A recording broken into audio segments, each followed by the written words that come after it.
अनंतानंद सिद्ध परमेष्टि भगवान की जय। उत्तम संयम धर्म की जय। मैंने तुझको जग में भेजा निर्मल देकर काया, आकर के संसार में मैंने उसको दाग लगाया। जन्म जन्म की मैली चादर कैसे दाग छुड़ाऊं, हे पावन परमेश्वर मेरे द्वार तुम्हारे आऊं। मैली चादर ओढ़ के कैसे द्वार तुम्हारे आऊं। जब जन्म लेता है ये जीव तब शुद्ध होता है, पवित्र होता है, उसके मन में कोई पाप नहीं होता। बच्चों को देख सकते हैं, किसी भी व्यक्ति, किसी भी मनुष्य, किसी भी जाति का मनुष्य हो, उसके बच्चे, चाहे उसका पिता कितना ही पापी क्यों ना हो, दुरात्मा क्यों ना हो, दुराचारी क्यों ना हो, लेकिन बच्चे कभी दुराचारी नहीं होते। क्योंकि बच्चे जब जन्म लेते हैं तो उनका मन पवित्र होता है, उनके मन में कोमलता होती है, सीधापन होता है, सरलता होती है। वे कभी किसी को नुकसान नहीं पहुंचा सकते। तो पवित्रता के साथ जीव जन्म लेता है, लेकिन जब बुढ़ापा आता है तब स्थिति दूसरी हो जाती है। भाई चादर साफ थी, लेकिन अंत में दागी दाग। तो आज उत्तम संयम का दिन है, और इस उत्तम संयम धर्म के दिन हमको ये सोचना है कि कैसे हम अपनी चादर में दाग न लगने दें। संयम इसी का नाम है, रोकथाम का नाम, ब्रेक का नाम। तो हमने 4 धर्मों में 4 कषायों की चर्चा की, उत्तम, क्षमा, मार्दव, आर्जव, शौच की चर्चा की। फिर 5वें दिन हमने सोचा कि भाई सत्य को अगर नहीं पाएंगे तो 4 कषायों को जीतने का भी कोई मतलब नहीं है। इसलिए हमने सत्य धर्म में चर्चा की और ये सोचा कि क्यों ना हम भीतरी तत्व को पहचाने, आत्मा को पहचाने और कर्म सिद्धांत के ऊपर यकीन करके पाप को छोड़ें और पुण्य को अपनाएं। आज संयम का दिन है, और संयम जो है उपाय है। संयम तप त्याग उपाव है, आंकिंचन ब्रह्मचर्य धर्म 10 सार है। तो संयम और तप और त्याग को उपाय कहा है भाई, कि ठीक है कि आप चाहते हो कि भाई आप पुण्य चाहते हो, पाप से बचना चाहते हो, आप चाहते हो कि आत्मा में पाप ना लगे, पुण्य ही पुण्य रहे। तो ये कैसे होगा? तो उसी का तरीका यहाँ पर आगे बताया गया है। 10 धर्मों में शुरू की 4 कषाय तो ये बताती है कि भाई ये भाव है। तो अपने को यहाँ पर संयम धर्म में ये समझना है कि कैसे पाप आते हैं और उनको कैसे रोका जाए। तो 5 इंद्रियां और मन, स्पर्शन, रसना, घ्राण, चक्षु और कर्ण, ये 5 इंद्रियां हैं। और मन को अनिंद्रिय कहा है। ये 5 इंद्रिय 5 घोड़े के समान है और मन सारथी है। इंद्रियों से इनपुट मिलता है। जैसे हम कंप्यूटर चलाते हैं या मोबाइल चलाते हैं तो कीबोर्ड इनपुट है। कुछ भी हमको डालना है कंप्यूटर में तो कीबोर्ड से डालेंगे, माउस से डालेंगे, या टच स्क्रीन है तो टच से डालेंगे। और जो मन है ये हमारा प्रोसेसिंग यूनिट है, जिसको हम दिमाग भी बोल सकते हैं, मस्तिष्क भी बोल सकते हैं।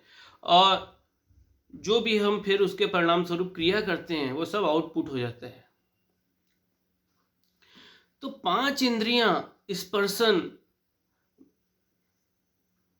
कोमल वस्तुओं को जो छूने की चाह है, ये स्पर्शन इंद्रिय की पैदा होती है। रसना इंद्रिय, मीठा खाने की, मिठाई खाने की, या जो रसना इंद्रिय को अच्छा लगे ऐसा कोई भी पदार्थ खाने की जो इच्छा है, ये रसना इंद्रिय का विषय है। सूंघने की इच्छा, सेंट वगैरह जो फूलों की सुगंध, ये सब रसना घ्राण इंद्रिय के विषय है। चक्षु इंद्रिय का विषय, आंख का विषय देखना होता है। आंखों को जो सुख प्रदान करे ऐसे विषयों को देखना, ये आंख इंद्रिय का सुख है। और कर्ण इंद्रिय का सुख है सुनना, ऐसी चीजें सुनना जो कानों को प्रिय लगे। और मन की कल्पना अनंत है। मन में तो व्यक्ति राजा भी बन जाए और चक्रवर्ती भी बन जाए। मन का विषय अपार है। तो कहते हैं कि भाई ये 5 इंद्रियों और मन को अपने विषय में अपने कंट्रोल करो, उनको अपने विषयों में जानने से रोको। क्योंकि जब ये 5 इंद्रियां और मन जब अपने विषयों में प्रवृत्ति करते हैं तब निश्चित रूप से पाप का शुरुआत हो जाती है। इच्छा सारी विपत्तियों की जड़ है। सिकंदर को इच्छा थी कि वो पूरे विश्व में राज्य करे।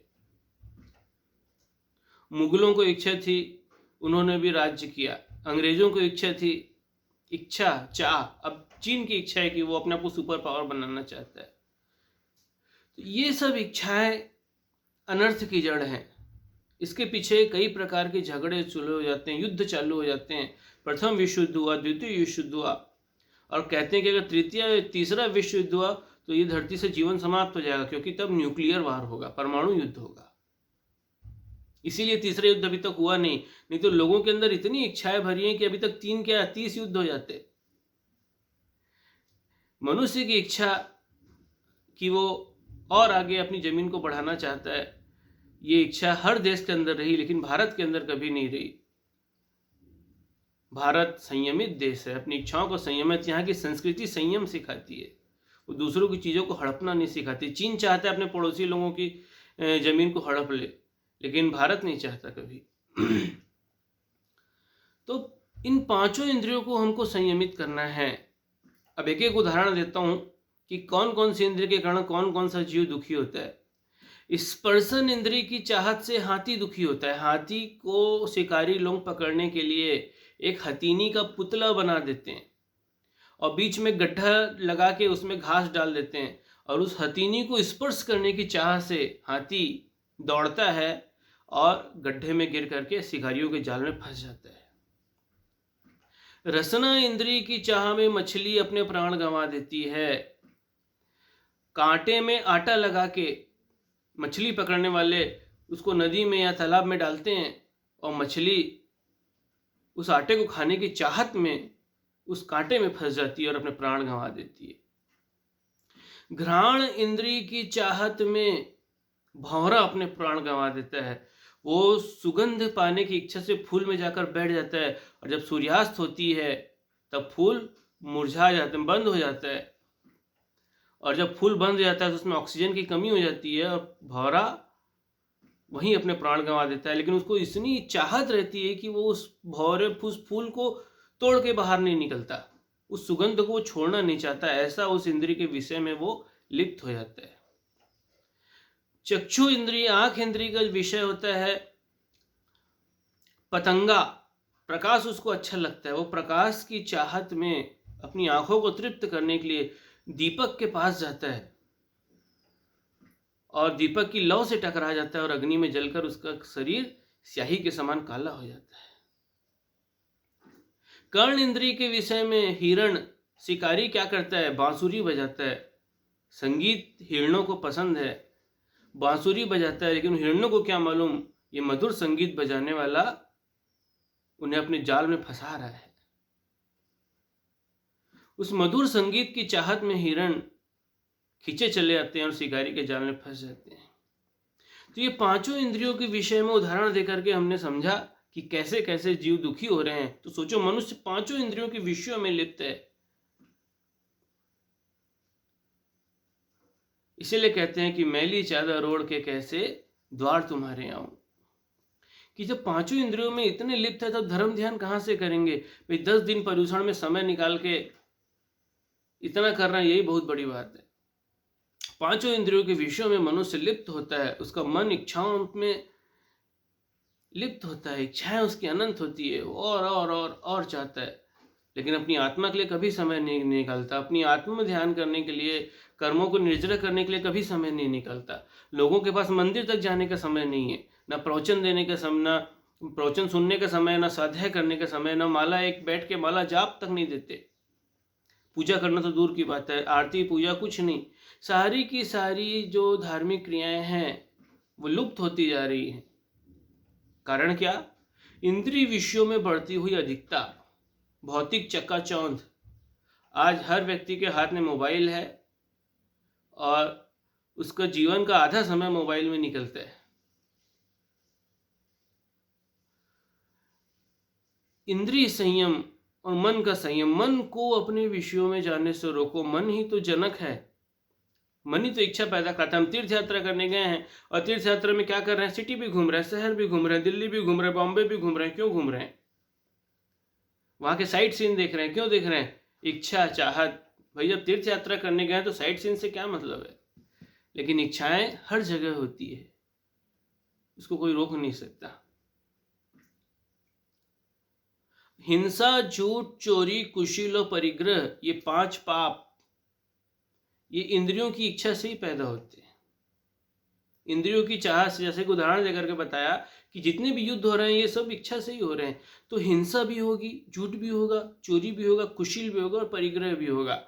तो प्राणी संयम, संयम के जब 2 भेद किए आचार्यों ने, तब इंद्रिय संयम पहला भेद किया और दूसरा भेद किया प्राणी संयम, कि भाई हम जीवों को भी समझें कि इस संसार में कितने सारे जीव हैं, कैसे कैसे जीव हैं, और उनको समझ करके उनकी रक्षा का उपाय करें। कितने जीव होते हैं इस संसार में? तो 1 इंद्रिय होते हैं, 2 इंद्रिय होते हैं, 3 इंद्रिय होते हैं, 4 इंद्रिय होते हैं और 5 इंद्रिय। ये 5 इंद्रिय के जीव इस संसार में होते हैं। उसके बाद 1 इंद्रिय के भी 5 भेद है, पृथ्वी का एक, जल का एक, अग्नि का एक, वायु का एक और वनस्पति का एक। इसमें जो 2 इंद्रिय जीव है वो होते हैं लट आदि, जो 3 इंद्रिय जीव है वो होते हैं चींटी आदि, और 4 इंद्रिय जीव है होते हैं भौरे आदि, और 5 इंद्रिय में मनुष्य और तिर्यंच आते हैं, देवनारकी भी आते हैं। तो ये 5 इंद्रिय के जीव है, इनको हम समझ लें कि ये कैसे होते हैं, कहाँ कहाँ होते हैं, कैसे कैसे पाए जाते हैं। उसके बाद उनकी हिंसा से बचें। जैसे वनस्पति का एक जीव है, तो जो पेड़ पौधे घास वगैरह है ये वनस्पति का एक जीव है। तो बिना मतलब हम, चलो इनके बिना हम नहीं रह सकते, क्योंकि भोजन में वनस्पति का उपयोग तो होएगा ही होएगा, क्योंकि अनाज भी वनस्पति से ही पैदा होता है और सब्जियां भी, फल भी।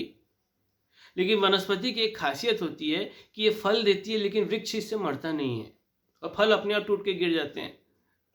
लेकिन बिना मतलब पेड़ों को काटना नहीं, बिना मतलब उनकी डालें नहीं तोड़ना, पत्ते नहीं तोड़ना, उनको नुकसान नहीं पहुंचाना। घासों के ऊपर चल के लोग आनंद लेते हैं, घास कोई पीड़ा तो होती होगी। तो बिना मतलब वनस्पति का एक जीवों की हिंसा नहीं करना, बिना मतलब जमीन नहीं खोदना, बिना मतलब पानी नहीं ढोलना, बिना मतलब पंखा नहीं चलाना, बिना मतलब अग्नि नहीं जलाना। तो इससे हम प्राणी संयम में जा सकते हैं। और मुनि महाराज का ये पूर्ण रूप से होता है कि मुनि महाराज कर ही नहीं सकते, ये 5 स्थावर को वो दुख दे ही नहीं सकते, उनकी हिंसा नहीं करते, क्योंकि उनका महाव्रत है, अहिंसा महाव्रत है उनका। ऐसे ही जो चींटी आदि जीव है, जो मच्छर आदि जीव है, घर में हो जाते हैं, तो भाई मच्छर को मारने की बजाय मच्छरदानी लगा लो। ठीक है, वो हमारा खून चूसता है, तो कई लोग सोचते हैं कि भाई वो मेरा खून चूस रहा था, मैं उनको मार रहा हूँ, विरोधी हिंसा है। ठीक है, उनकी सोच है, कोई दिक्कत नहीं है, लेकिन मच्छरदानी लगा लोगे तो क्या बिगड़ जाएगा? चींटी हो जाती है घर में, तो चींटी को ऐसा कोई उपाय करो कि भाई वो घर से चले जाए, उनको मारना ना पड़े। उसका तरीका आप YouTube में देख सकते हो।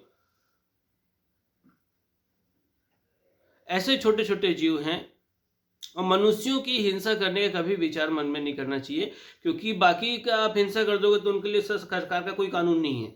लेकिन मनुष्य की अगर हिंसा होगी तो उसके लिए सरकार का कानून है। एक सुशांत सिंह राजपूत के पीछे 2 महीने से टीवी में वही चल रहा है। तो मनुष्यों की हिंसा का विचार कभी मन में नहीं करना चाहिए। जब कानून भी सजा देगा और कर्म तो सजा देगा ही देगा। और कत्ल खाने वगैरह जितने भी चलते हैं, इनको कभी भी सपोर्ट मत करो।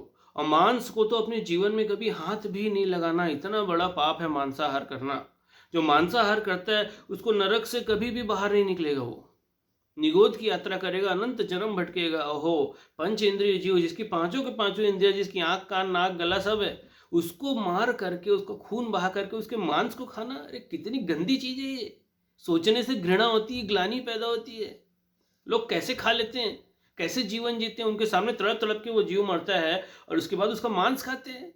बारे कैसा ये जीवन हो गया मनुष्य का। बड़े दुख की बात है कि पैसे के लालच में लोग कत्ल खाना भी चलाते हैं। आश्चर्य होता है ऐसे जीवों के ऊपर में, दुख होता है, खेद होता है और घृणा भी होती है। तो अहिंसा के द्वारा हमको प्राणी संयम करना है।